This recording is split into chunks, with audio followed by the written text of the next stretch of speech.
Welcome to Sparking Everyday Discipleship, where we discuss discipleship in the 21st century, focus on discipling our children, and celebrate books that help us with everyday discipleship every day, sparking important conversations with those we are discipling. I'm your host, Terrie Hellard-Brown, and we're so glad you joined us today. Now, you were probably expecting our second edition of the interview with Phil Dietz, and that is coming next week. But because it's the week of Chinese New Year, and we were missionaries in Taiwan, every year I do an episode, just about every year, about books and different things for Chinese New Year. And so I just wanted to take this opportunity to post a Chinese New Year video, or Lunar New Year video is technically what we should say, because it's not just China that celebrates this time of year. It's also Korea and Vietnam, and most Asian nations have New Year's this time of year because they're on the lunar calendar. And this is the new year, the beginning of spring. It's also called the Spring Festival. And it's the most important holiday in the Asian cultures. So it's like our Christmas to them. And it's a time of families coming together. It's a time of sharing gifts and money. And it's a time of being thankful and blessing one another. It has a lot of traditions and a lot of superstitions connected with it, like most holidays do. And so I just wanted to take a moment and talk about that. We've been talking a lot about hospitality on the blog. We've been posting several blog posts about hospitality and some of the different things to think about.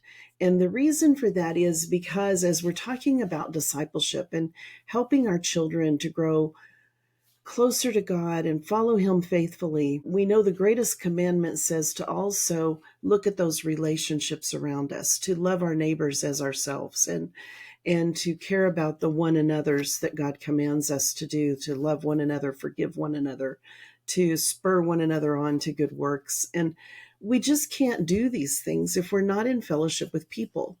And one thing that we've learned with all of our technology and with COVID and all that has happened in our culture in recent times, we have kind of pulled away from each other in many situations and in many ways. And for a long time, and still I think even today, there are some who've not returned to attending church.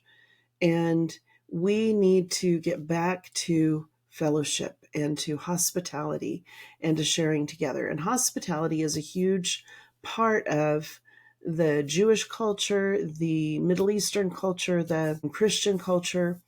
And there are ways of hospitality during Chinese New Year that we can adopt that can bless our Asian neighbors. So if you have neighbors or people in your community that you know are Asian and you would like to bless them during this time, I just wanted to share some ways you could do that. And also some books that you can read with your kids if you want to spend some time learning about other cultures. So the first thing I wanted to mention is that during the Chinese New Year, in preparing for it, the tradition is to clean house. I mean, clean top to bottom. It's almost like the Jewish idea of getting rid of the leaven, getting rid of the yeast and stuff in the house, and you clean it thoroughly because it is, you can't have it in the house. With the Chinese culture and Taiwanese culture, those are the ones I'm most familiar with. They thoroughly clean the house. They get rid of old furniture. They buy new furniture if needed, if something is falling apart. Everything is new. Everything is clean. And so you wouldn't want to try to invite a Chinese family over for dinner before Chinese New Year, because I was tutoring students and that's when they would cancel and say, I can't be there. We're cleaning out our house. And if you go shopping at we had B&Q, which is like Home Depot, but it has furniture and all the household goods. It was so crowded during this time of year in preparation for Chinese New Year because everybody's getting their house ready. And so you just want to be aware of that. If you're wanting to reach out and bless a Chinese family, Taiwanese family, or other Asian family, the ones I'm most familiar with, and I'll just tell you, are Tet, which is the Vietnamese name for Chinese or for Lunar New Year. And I can never say the Korean name, but Korean culture also has this time of year celebrating the Lunar New Year. And like I said, Taiwan, because we were missionaries there for 15 years, and China. So I'm sure other cultures in Asia celebrate as well. I just don't know their cultures and how they celebrate the same as I know from my experiences with these. But your community may have a Chinese New Year celebration, a Tet festival, or one of the other, what depending what cultures are most prevalent in your area. And it is so much fun to go and be a part of their celebration and see the culture and eat the food. And it's a great field trip if you're a homeschooler. So I just wanted to make you aware of that. Here in Oklahoma City has a huge Vietnamese population.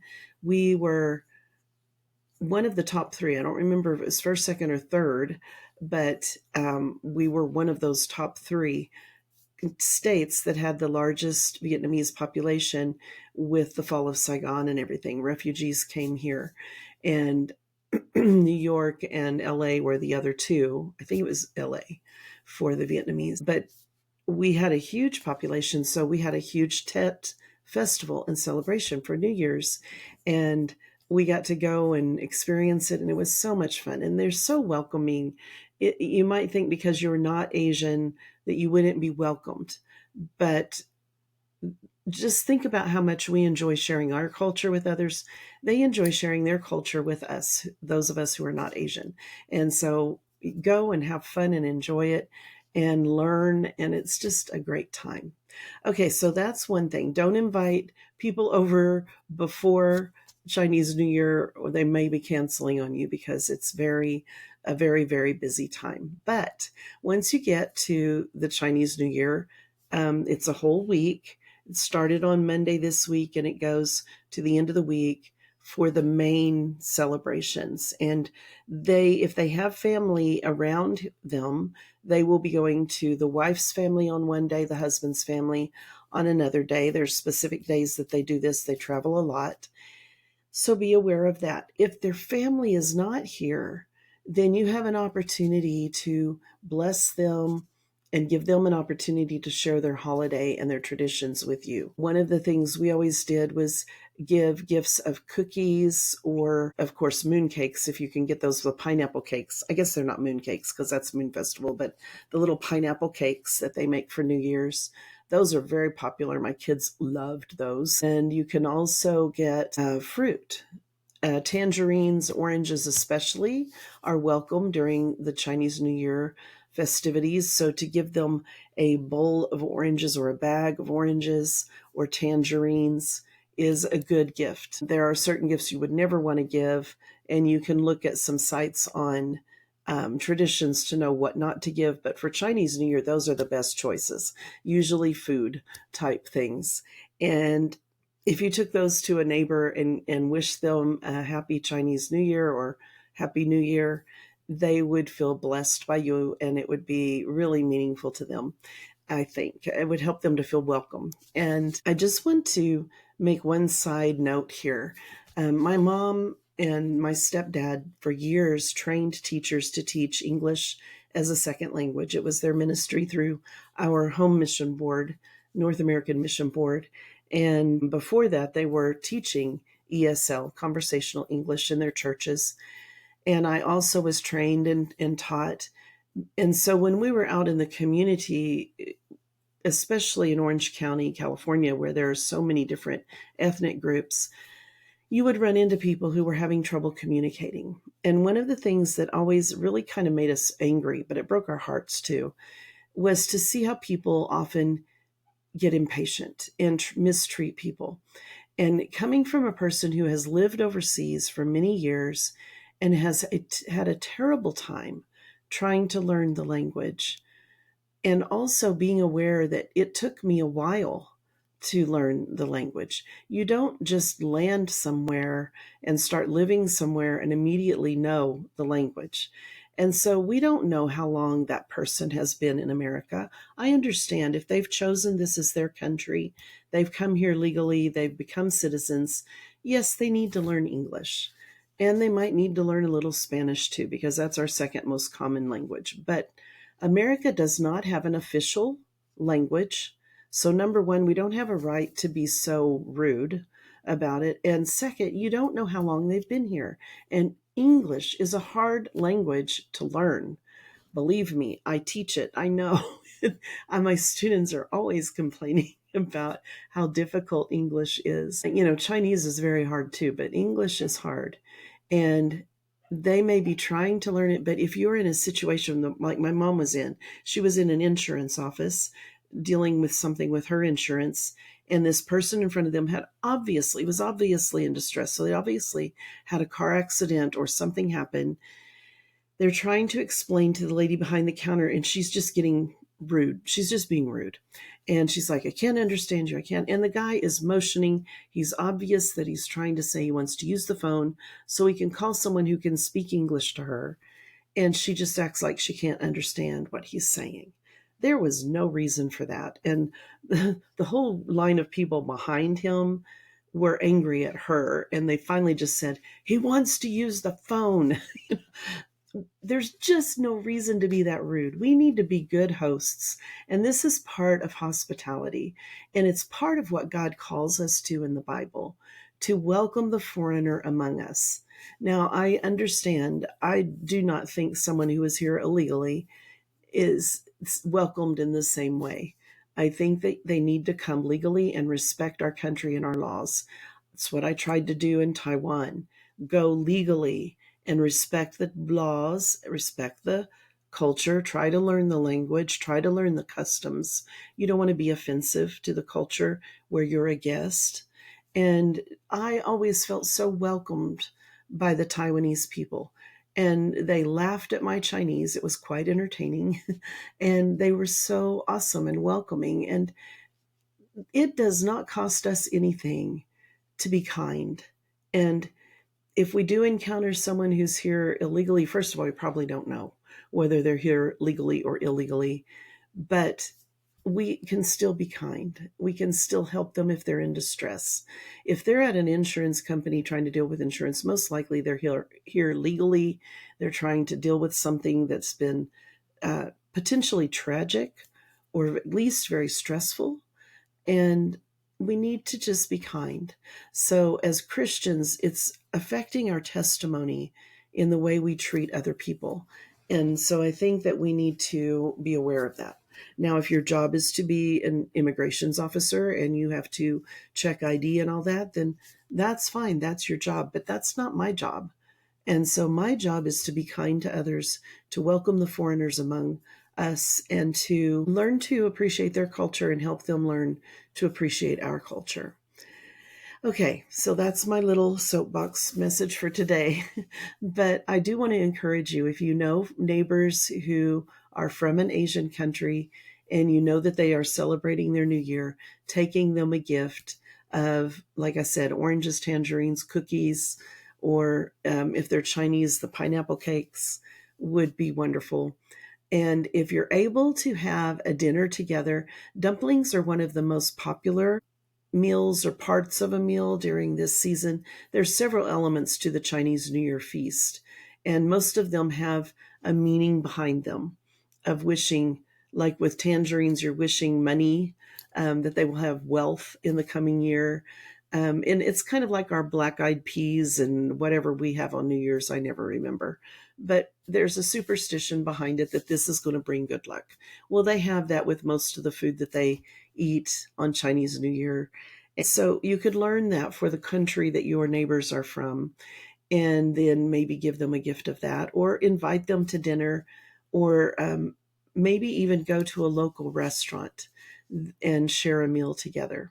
Anytime we can share a meal with someone, it is not only being hospitable, but it's showing appreciation for other cultures. And it's an opportunity to learn from one another. So it's a lot of fun. And it gives our children an opportunity to widen their horizons as well.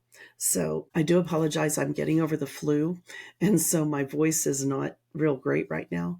But anyway, I just want to encourage you with the Chinese New Year to do that. Now, I will put a link in the show notes to some free downloads I have for some lesson plans that you can use with your kiddos for different levels of education. So if you want to take a day and say, we're going to just do Chinese New Year today, I tried to cover a wide range of subjects, a wide range of ages, and activities for the day. So you're still doing lessons, but it's a special day. And eventually, I hope to have some of these available for you for other holidays. But right now, I just have New Year's and Chinese New Year's. So I will put that link for the Chinese New Year ones in the show notes. I will also put a link for the last few episodes we've done on Chinese New Year because there are some wonderful books I've shared on those episodes. And so for today, I'm going to share a couple books with you, one for you and one for the kids. And so the one for the kids is a picture book, and it's called A Sweet New Year for Rin by Michelle Sterling and illustrated by Dong Ho. And this is a beautiful little book about the family coming together and all that they do in preparation for the Lunar New Year. And it tells you a lot of the traditions. So I really love this one. And there's one I mentioned in one of the other episodes on Chinese New Year that outlines the different traditions in the different countries like Korea and Vietnam. And so that one I highly recommend as well. And you can find that in last year's episode.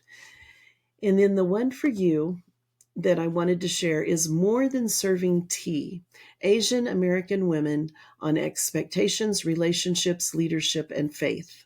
And this is by Asifa Dean, Terrie Hellard-Brown, and Kathy Kong, and some others, because each of the stories is their personal story of what it's like to be an American woman, but also an Asian woman. So an Asian American woman, and they're from different countries and sharing their stories.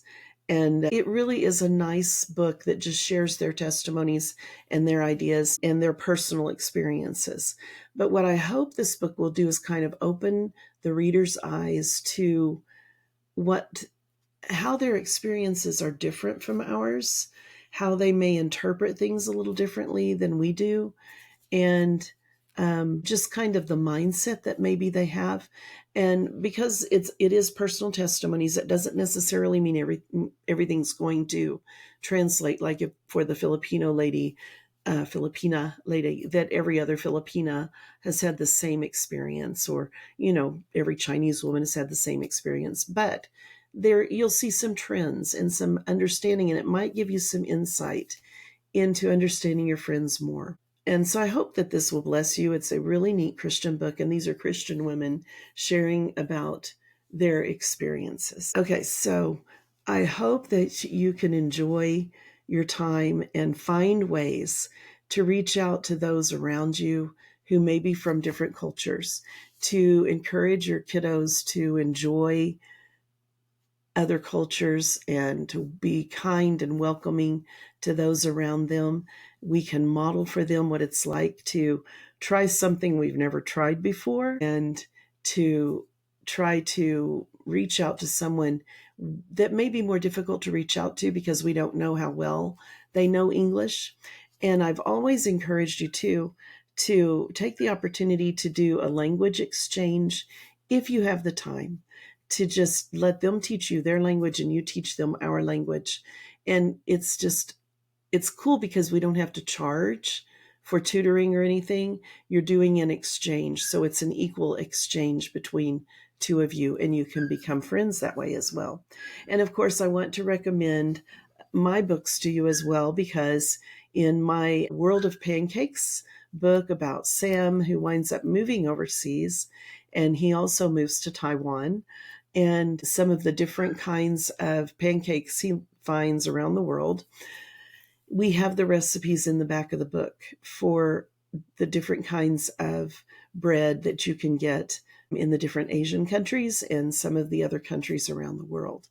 In the book I mentioned for the children about Rin's Sweet New Year for Rin, it also has the recipe in the back of that book for the pineapple cakes I've mentioned. How cool would it be for you and your kids to try making pineapple cakes and then sharing them with a neighbor who's Chinese and ask for their opinion? How did you do? And make friends that way as you share together. I think that would be so much fun. Then I have a book coming out in a couple weeks now that is about a dragon. And this is not a Chinese dragon, this is a medieval dragon, but it is about a dragon. And even though this is the year of the snake, I think it's fun to talk about dragons and read books about dragons during this time of year. And as you know, I've done some episodes about books about dragons. And so you can find that on my website, terriehellard-brown.com. You'll find all the different show notes for the different podcasts. We are grouping all of them on one podcast page because we had books that sparked for the last several years. We're on our 10th season now, and we've had a short-term podcast called Everyday Discipleship Every Day. And now we have Sparking Everyday Discipleship, which is a merging of these two podcasts together. And so you'll find, I decided it would just be easier to put all the podcast back episodes onto one section on my website. And so you can find that on my website under, and eventually the tab will say Sparking Everyday Discipleship, or it will say podcasts. Right now we still have the other two names there, but that will be changing very soon. So anyway, that's where you can find that, terriehellard-brown.com, and then you'll see the tab for the podcasts.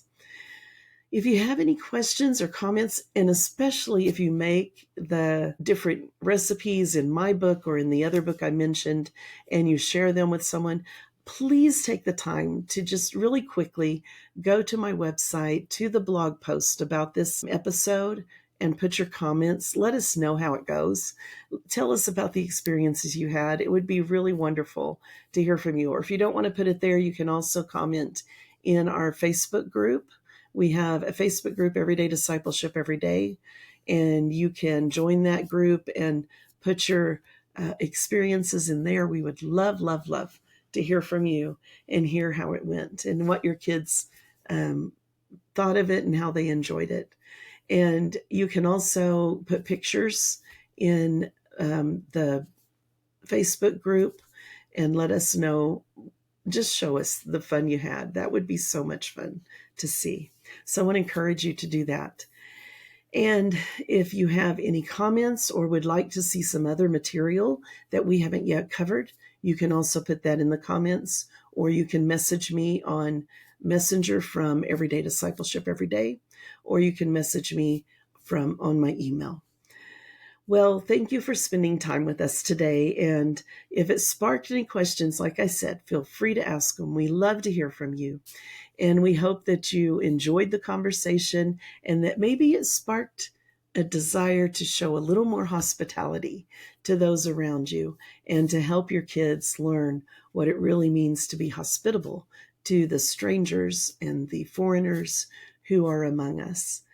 I hope that you can reach out and show Jesus to those around you today, and that we all will embrace everyday discipleship every day with the people in our lives.